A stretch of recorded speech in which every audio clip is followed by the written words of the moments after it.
Nos encontramos en los locales de la Peña del Athletic Club de Bilbao de Crevillent, que muy amablemente nos han cedido para la realización de esta tertulia. Esta tertulia está centrada en don Alfredo Pérez Galipiense, el Cabut, autor del libro Toda una vida dedicada al fútbol de Crevillent. Alfredo fue jugador, entrenador, secretario técnico, presidente y hasta árbitro. Como ven, está rodeado de una representación de aquellos aproximadamente 500 niños a los cuales ayudó y enseñó los entresijos del fútbol y lo que es más importante, a ser hombres. Alfredo, me gustaría que nos fueses presentando uno a uno a tus pupilos de aquella época. Bien, Juan Menarias, que fue uno de los pioneros de mis equipos, que jugó con el primer equipo que yo hice, que fue el Atlético Crevillent, Juan. Pepe también es de los pioneros, Pepet le llamamos, que él sí que continuó después con mi trayectoria, bien de entrenador, de coordinador o de jugador. Primero fue de jugador, después fue de entrenador y después fue coordinador. Y ha seguido siendo entrenador.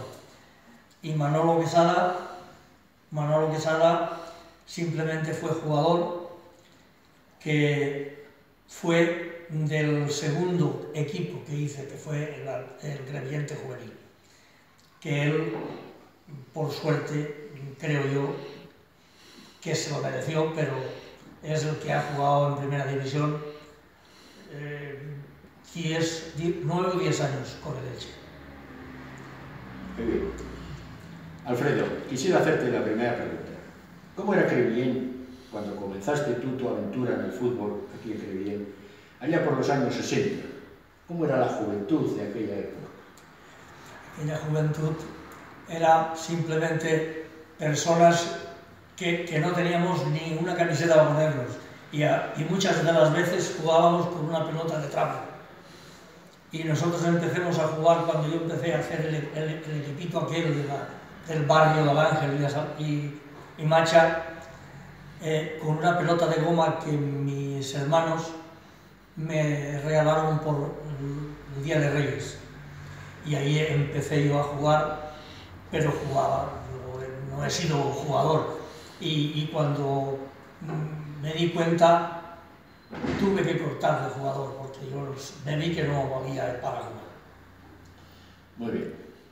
Recorriendo el tiempo, desde aquel primer equipo que tú hiciste con los chavales de los barrios del Ángel y Macha, como acabas de decir, para jugar en aquel torneo de la OGE, aquel Creaciones Azave y Esería, el Gimnasio Club Agrupación, que comenzó en Segunda Regional Murciana, y ya llegaste a la temporada 73-74, que creaste ese Crevillent Juvenil.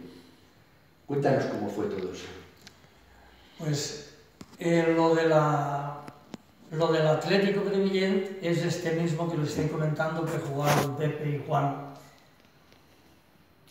que lo hice porque pensaba que había muchos chicos que no tenían posibilidad de jugar con el Crevillent Deportivo, porque no tenían la calidad suficiente o porque eran muy jóvenes, por lo que fuese, pero no tenían calidad. Y los pasábamos al Crevillent y el Crevillent pues los cedía afuera. Claro, fuera los chicos de entonces no podían ir ni con bicicleta, porque no la tenían. Entonces sí, se iban a jugar, pero a la semana o a las 2 semanas o a las 3 máximo estaban aquí otra vez. Y entonces me decidí yo a hacer el Atlético Crevillent, que fue este que jugaron el Pepe y Juan. Ahora quisiera dirigirme a vosotros, los futbolistas de aquí, nuestro amigo Alfredo. Cuando fichasteis por los equipos de Alfredo, ¿cómo era el día a día vuestro? ¿Estabais estudiando, trabajabais? Porque en aquella época no se estudiaba mucho, se trabajaba también. ¿Cómo era esto? Trabajando. Yo que mis padres habían tenido kiosco de prensa, pues entre eso y el banco, que trabajaba en el banco. Fue llamarme él, que tenemos que jugar tal. El primer partido me acordaré porque sin entrenar y sin nada, yo llevaba ya 1 año o 2 sin jugar. nos fuimos al campo del Pitín, allí que hizo un aire que no se podía ni jugar al fútbol. Y a uno ya pensaba, ¿yo qué hago aquí? Chupa allá, chupa acá, no pasaba la pelota, es que no se podía pasar. En aquel entonces, que él ha omitido una cosa, y es que de jugar a la OGE o no jugar en el Crevillente, no podía jugar a nada. Porque aquí había había como un descubierto de cuando había un campeonato local al Crevillente que empezó con la alfombra de Imperial. Yo digo que en la alfombra de Imperial éramos 10 o 12 del pueblo y 3 o 4 del Che. Pero yo creo, y estoy en lo cierto, creo que aquí habían jugadores que podían haber jugado con ese equipo y en tercera división un montón. Lo que pasa es que no había ni campeonatos. El campeonato local lo hacíamos de 4 amiguitos que jugaban un partido y, ojo, y entrar al campo de fútbol del Crevillente ni hablar. Fueron unos momentos que dije, pues sí hay que ayudarles, porque ahí estaba Pastor, estaba Mau, estaba Pedro, que eran amigos míos, y pues yo también me meto ahí a ver si hacemos algo. Pero era el momento ese que él no lo cuenta, eso era un desfase que había y que nosotros qué hacíamos, ¿jugar dónde? ¿Dónde se podía jugar? No se podía jugar. No por mí, porque yo sí que podía irme a donde fuera. Pero la gente que había aquí se quedaba los domingos, como yo digo, si no es por él, aquí no se hace nada. Bueno, pues para mí fue una alegría porque de estar jugando en los campeonatos locales, a que te llamaran para jugar a nivel provincial, pues bueno, eso era una alegría enorme en aquella época. Yo lo tenía un poquito más difícil porque en aquella época yo trabajaba y entonces habían turnos, 2, 3 turnos, y yo podía ir a entrenar una semana, las otras 2 no, y entonces pues jugaba un poquito menos, pero para mí fue una alegría enorme. Bueno, yo a Alfredo no lo conocía, yo cuando empecé a jugar al fútbol, yo sé que ya con 12, 13 años jugábamos en las calles, jugábamos los piedras, jugábamos en las calles. A los 14 años empecé a trabajar, entonces había un campeonato local y dije, bueno, voy a ver si me apunto al campeonato local. El primer equipo que me acuerdo yo que hice por él fue por el Barça, que lo llevaba el señor Kubala, fue antiguo presidente de la Peña Barcelonista. Y yo fui, antes había una sede que era la OGE, y donde iban ahí y dicen, bueno, tú si quieres fichar con nosotros tienes que pagar la ficharía 15 pesetas. Bueno, pues pagué 15 pesetas, fue un año en el campeonato local con el Barça y me parece que ya a los 15 años seguía trabajando. A partir de ahí Alfredo hizo el primer equipo juvenil, nos seleccionó a varios jugadores de la local que había entonces y de ahí empecé, y ahí conocí yo a Alfredo, tal y cual, bueno, y de ahí tuvimos esa amistad, el tiempo que estuve ahí. Tuve 2 años, me parece que en el juvenil, y después no me acuerdo ya. Y de ahí pues ya di el salto a Elche. Yo seguía trabajando, es decir, hasta que... Hombre, fíjate si seguía trabajando, que yo cuando terminé juvenil con el Elche, tenía que hacer la pretemporada, estaba haciendo la pretemporada con el Elche. Y me decía el entrenador, mister, que en mi casa hace falta dinero, y yo estoy pretendiendo de trabajar y todo. Dice, bueno, pues mira, te vas a venir el sábado que jugamos la Festa de contra el Barcelona, que en aquel entonces debutaba Hansi Grant. Dice, te vas a venir a jugar la Festa de Digo, bueno, pues eso que la Festa de para mí eso era, bueno, nada, pues era viernes entonces, se jugaba.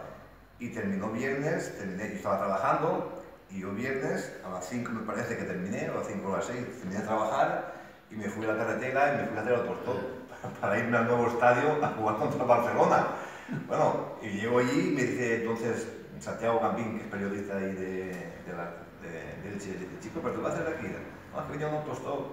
Eso es una anécdota que me ha pasado, como diciendo, mi padre decía, pero tú que vas a jugar, la gente de antes, pero tú sigues trabajando, aquí hace falta el dinero. Digo, bueno, si me han dicho que vaya a jugar contra el Barcelona, yo como si fuese a jugar contra el equipo de ahí, enfrente de casa. Con mi mochila jugaba contra el Barcelona, y ahí fue por donde debuté yo. En el Elche. Mucho antes ya había estado un año en el juvenil, 2 años en el juvenil, y de ahí empecé. Muy bien. Y ahora, los tres, me tenéis que decir como si Alfredo no estuviese, ¿eh? Él no oye ahora. ¿Cómo era Alfredo en aquella época que erais vosotros jugadores en cada época? ¿Cómo era? ¿Era duro, blando, era un cascarrabias? Mira, nosotros estábamos, aparte de todas las conversaciones que él tenía con toda la gente, y decíamos que estaba bien tocado. Eso es verdad.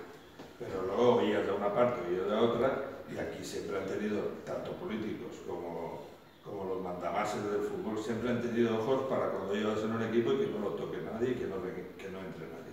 En el libro se queda corto muchas cosas, porque yo he oído de todo. Creo que se queda corto con todo lo que ha dicho. Que era que donde se metía el pie tenía que sacarlo, y donde decía una cosa tenía que ser. Y al final era. Lo que pasa es que se le da la razón a una persona cuando ya ha pasado todo. Los que vemos de la época sabemos quién ha sido, cómo ha sido, y si a una palabra de él que dice, oye, venir aquí, yo estoy aquí dispuesto, y mira que yo he estado poco tiempo con él. Pero sí que he visto los amigos míos con el grupo y... eso sí.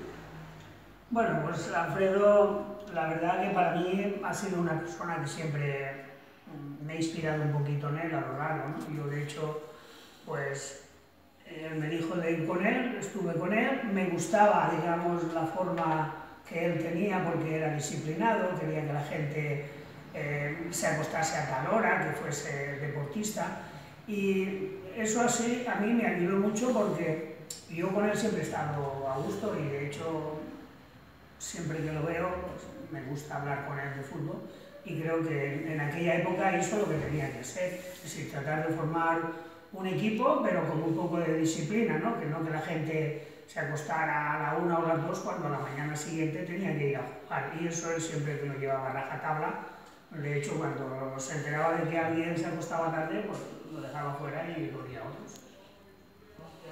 Hay una anécdota a cuenta de eso, ¿no? Sí. Él vio a algún jugador a las 12 de la noche. Sí, él lo vio. Yo sabía quién eran también, porque eran amigos míos. Lo que pasa es que yo antes, cuando jugaba al fútbol, si tenía que jugar yo a una hora determinada me iba a dormir. Pero yo sabía que otros sí que se iban de juerga. Él los vio y en un partido, pues, en vez de ponerlo a él, se puso él porque también él era jugador y entrenador. Pero claro, él metió un poquito la pata, bastante, porque fue él quien los vio, pero él también estaba allí, no tendría que haberse puesto y tenía que haber puesto a otro que no estaba. Bueno, yo soy un poquitín más joven, más nuevo, y Alfredo lo conocí, ya tenía ahí un currículum hecho, ya tenía ahí un caché, y entonces yo me parece un tío, bueno, antes estaba Franco con la dictadura, pues yo creo que Alfredo del fútbol seguía los mismos pasos, es decir, un control exhaustivo sobre el horario y todo. Porque fíjate que mi mujer me comenta muchas veces, porque antes los chavales jóvenes hacíamos unos clubes para ir con las chicas, sí. Y yo empecé a salir con una chiquita y que ahora es mi mujer. Y me dice que le dije una vez que, oye, cuidado, no le toques mucho porque tal y cual. Dice, esa anécdota me la cuenta mi mujer y dice que este puede ser futbolista. Entonces nos tenía un control en un pueblo, pues imagínate, pues que nos conocíamos todos y ahí empecé a decirle yo, bueno, a mí me gustaba el fútbol, iba a entrenar, iba a jugar y en fin, y de ahí pues surgió la amistad, el estar con él y ¿sabes? Decíamos que era muy duro, pero realmente pues, el hombre tenía mucha ilusión y hacía lo que tenía que hacer, de controlar un poquitín, y en fin, ahora pues eso también hay que controlarlo, pero ahora eso es incontrolable, eso ahora ya no se puede controlar, ¿no? Ahora que quieres ser futbolista, tiene que pensar lo que tiene que hacer y ya está, no puede tener un espía detrás, saber dónde va y a ver dónde voy. Las cosas han cambiado lógicamente. Sí, las cosas han cambiado. Ha cambiado el fútbol.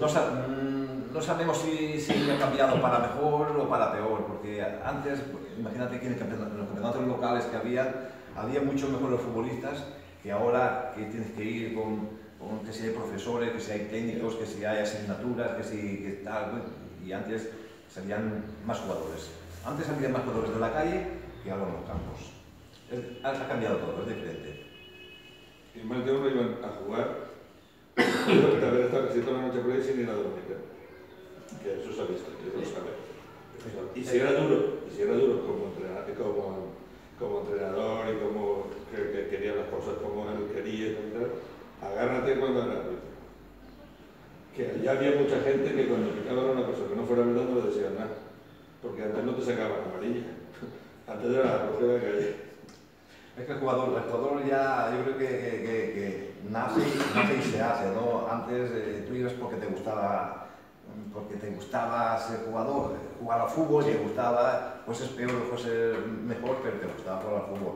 Ahora no, ahora hay, pues están todas estas instituciones de clubes que hacen sus equipos, pero bueno, muchos se apuntan porque los padres quieren que haga deporte, valga o no valga, porque está con un amigo y él también se apunta, como paga tiene que jugar, entonces jugaban los mejores y ahora no juegan los mejores.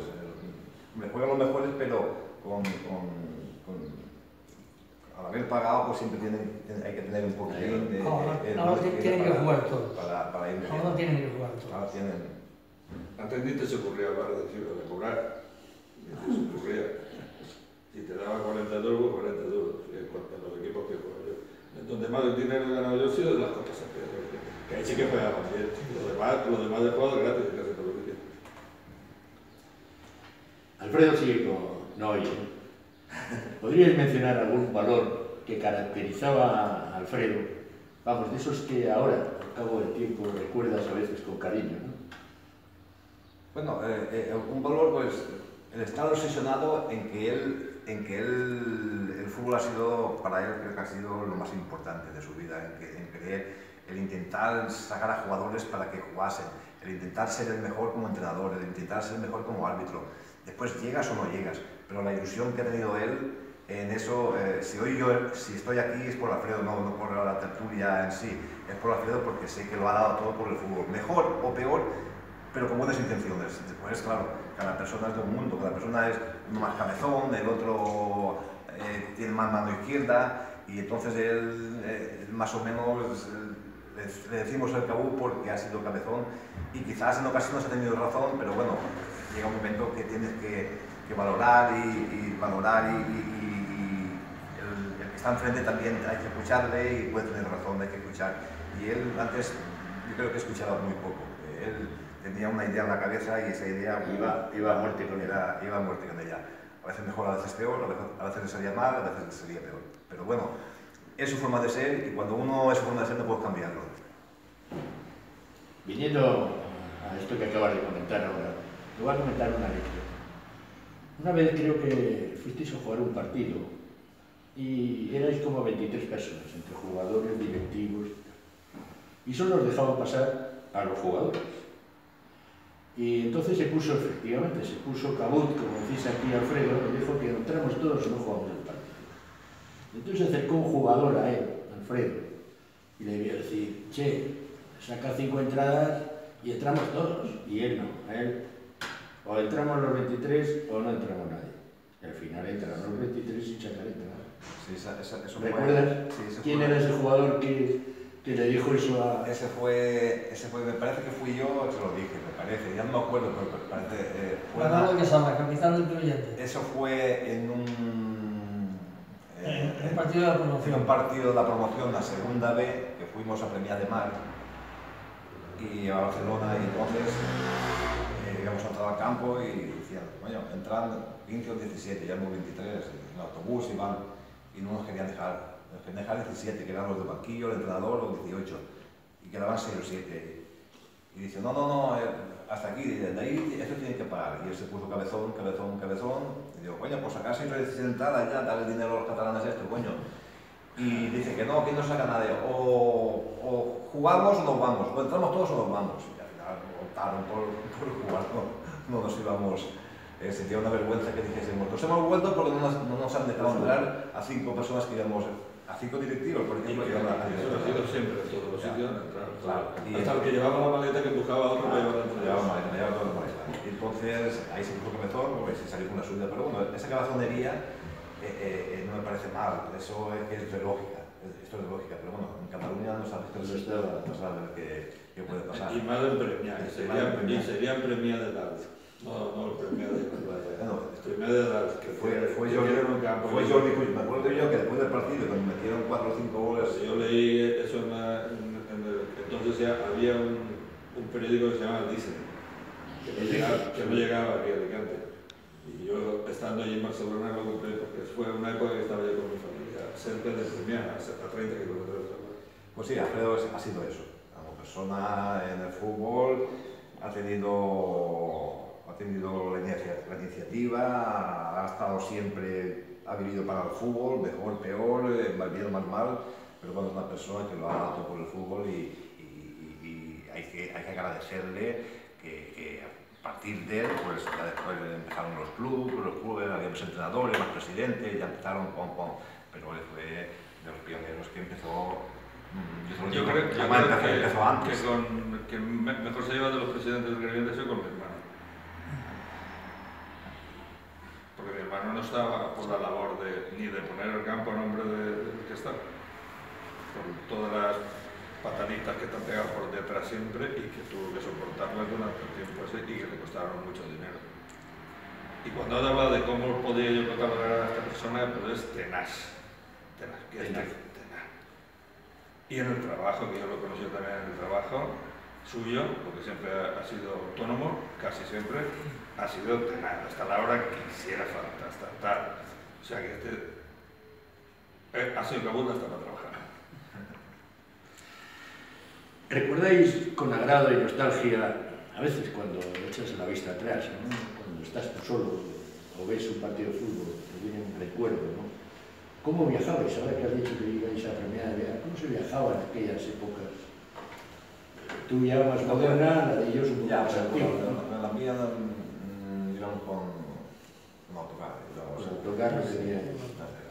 ¿Y en vuestra época? Bueno, en nuestra época íbamos en coche, nuestros, a los equipos juveniles, juntábamos 4 o 5 y íbamos con los coches. Es cierto que cuando a lo mejor era un desplazamiento más largo, pues en el club en aquella época la Crevillentina, pues se ponía un autobús e íbamos. Y yo recuerdo una vez que fuimos a Alicante, que llevaba yo el equipo, era de juveniles y no habían coches. Y Alfredo, que no tenemos coche. Claro, como él era autónomo y tenía un furgón, pues bueno, me dejó el furgón y en el furgón cargué a 10 o 12 jugadores. Y bueno... La imaginación al poder. Claro, exactamente, la necesidad hace él siempre era muy... Es decir, que siempre estaba por la labor de ayudar a lo que fuera el deporte. Y más en aquella época que era el presidente. Y eran juveniles, que yo estuve llevando 2 años, creo. Y recuerdo una vez que me llamó y me dijo, hacía ya 2 años que yo había conseguido el primer nivel de entrenador, que es el que actualmente tengo, y me dijo, mira Pepe, te van a hacer cargo del primer equipo. Y yo, pues, bueno, yo estaba acostumbrado a entrenar chavales de 14, 15, 16 años y de repente te dan un equipo. Y bueno, y yo dije, sí, mira, vale, pero yo con la condición de que yo tengo 3 juveniles y se van a venir conmigo. Y él me dijo así como, tú no sabes dónde te metes, porque si los chavales no funcionan, pues a lo mejor... Digo, no, mira, si fuese para otro siempre como los voy a llevar yo y yo tengo confianza en los chavales, pues los chavales se van a venir conmigo.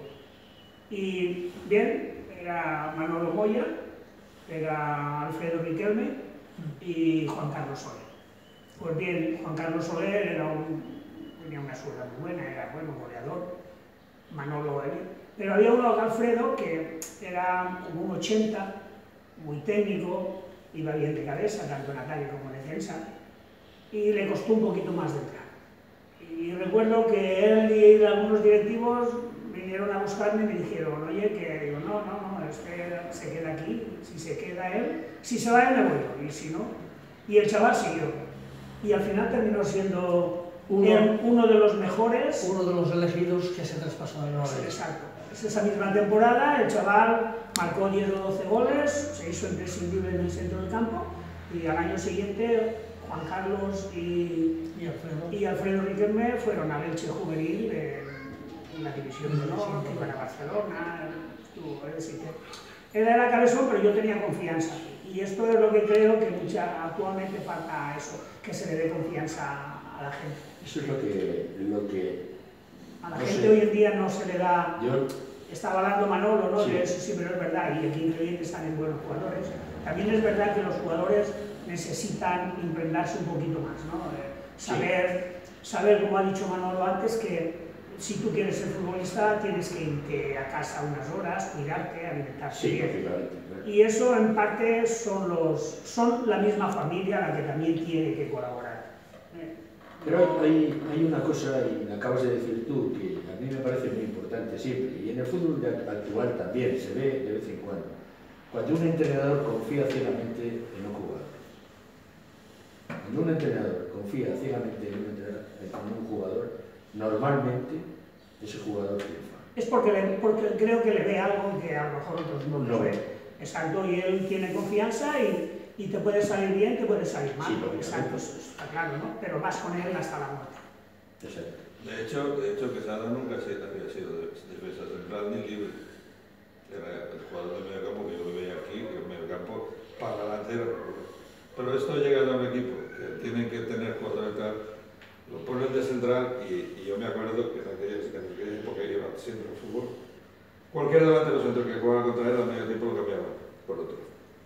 Porque era como los secantes que había antes. Sí. Lo que pasa es que en el fútbol muchos son los llamados y pocos los elegidos. Es decir, el tren a lo que normalmente mínimamente tienen unas condiciones innatas, que esas condiciones, por ejemplo, puede tener Juan. Después hay otra cosa, es el trabajo. Ahí a Juan, ahí el trabajo le ha fallado, igual que como muchos jugadores, José Juan Campana también, muchos jugadores, su hermano también, que tenían una calidad impresionante. ¿Y qué le falta? Innata, eso no se puede mejorar. ¿Y qué le falta? Pues el trabajo. Si tú tienes calidad y trabajas, seguramente el tren pasará por tu puerta. O lo coges o no lo coges. Si no lo coges, te quedas. Entonces, eso hay que metérselo. Y eso, yo se lo digo a muchos chavales, que yo estoy llevando un equipito de infantiles, hay 2 o 3 chavales muy malos, muy buenos, y eso les digo a todos iguales, ¿no? El que quiera que lo coja, y el que no, yo no puedo estar todo el día. Entonces, en su casa se lo tienen que hacer ver también, y que, oye, que tiene condiciones, que este chaval tiene condiciones, que venga, a ver si vamos. Y cuando pase el tren, lo coge o no lo coge. Y así está la cosa. Mi hermano vino del Barcelona, del juvenil del Barcelona, que lo entrenaba el jugador. Vino a Leche y lo entrenaba César. Y al año de estar aquí de segunda a primera, que entrena Cardona, que dijeron que era el Dobabana, que mi hermano por los ¿a dónde? A Crevillente. En Crevillente, que le pasó en la promoción jugando contra Cáceres, porque se lesionó. Y ya está, hasta ahí yo ya. Bueno, pues hasta aquí la tertulia, y dando las gracias a todos ustedes por arropar al señor Alfredo en este su primer libro, que yo espero que escriba otro y me siga contando esos retazos de su vida de aquel Crevillent. Como ya les he comentado, el libro se titula Toda una vida dedicada al fútbol de Crevillent y el autor es Alfredo El Cabut. Y ya se encuentra en las librerías, así que cómprenlo, que no se arrepentirán. Y como final quería decir que Alfredo, aquí está representada la semilla que tú plantaste. Alfredo, muchas gracias y este aplauso es para ti.